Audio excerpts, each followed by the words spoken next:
د شهیدانو او معلول چارو وزارت نن د شنبه په ورځ د یوې خیریه مؤسسې سره په همغږۍ د لوی اختر د رارسېدو په مناسبت د شهیدانو کورنیو او معلولیت لرونکو وګړو د اقتصادي ستونزو ته د رسیدنې په موخه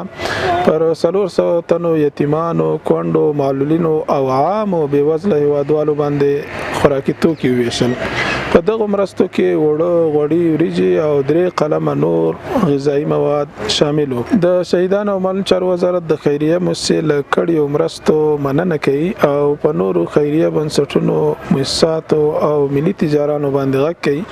چې په دې نیکمرغه ورځو کې د دې اړمن او باعزته قشر لپاره مرستې چمتو او د هغوی په سمه توګه لاسنیوی وکړي. د یادونې وړ ده چې د شهیدانو معلول چارو وزارت په تیرو څو ورځو کې په مرکز او ځینو نورو ولایتونو کې په سلګونو تنو یتیمانو، کونډو او معلولینو باندې مرستې ویشلي